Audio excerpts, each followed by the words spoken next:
প্রার্থনায় রাবণ দহন করছেন মাননীয় মুখ্যমন্ত্রী প্রফেসর ডাক্তার মানিক সাহা মহোদয়। সবার কাছ থেকে জোরে করতালি আশা করব। শহরে এবারই প্রথম বর্ণালী সংঘের উদ্যোগে এবং বিশিষ্ট সমাজসেবী পাপিয়া দত্ত মহোদয়ার সহযোগিতায় এই বিটি কলেজ মাঠে অনুষ্ঠিত হচ্ছে রাবণ দহন কার্যক্রম।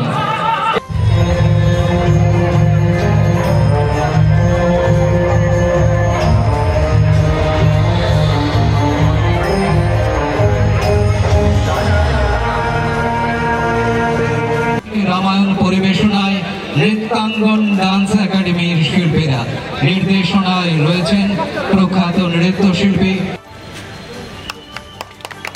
আমরা স্মারক উপহার তুলে দেব, স্মারক উপহার তুলে দেবে।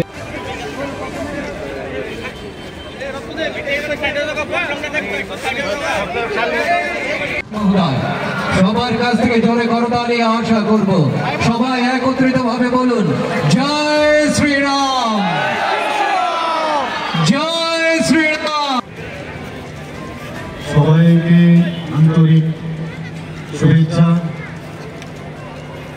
একটু আগে আমরা বর্ণালী সংঘের আয়োজিত এখানে যে পৌরাণিক কাহিনী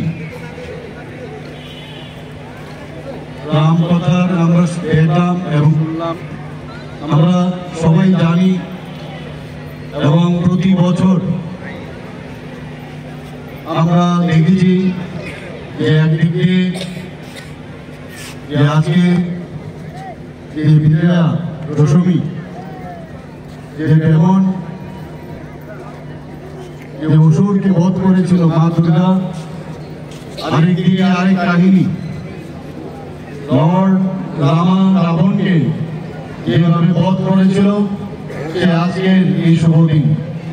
এই শুভ দিনে এখানে উপস্থিত বিশেষ করে আজকে এই বর্ণালী সংঘ যেভাবে এত সুন্দর একটা আয়োজন এখানে রেখেছে, এর জন্য আমি বর্ণালী সংঘের সমস্ত যারা মেম্বাররা আছেন, সদস্যরা আছেন এবং এখানে উপস্থিত এই এলাকা এবং এই এলাকার বাইরের থেকেও যারা উপস্থিত হয়েছেন আজকের এই সুন্দর দিনে, আমি সবাইকে আজকে হার্দিক অভিনন্দন ও শুভেচ্ছা জানাচ্ছি। এই প্রথম এই ধরনের রাম বধের যে এখানে ব্যবস্থাপনা এখানে রাখা হয়েছে, তো আমি এই প্রথম এই ধরনের উদ্যোগ এখানে নেওয়ার জন্য এলাকার যারা এর মধ্যে যোগদান করেছেন, এই ধরনের একটা আইডিয়া আমাদের মাথায় এসেছেন, এর জন্য আমাদেরকে আমি ধন্যবাদ দিচ্ছি। সবাইকে আবার শুভ বিজয়া দশমী। নমস্কার।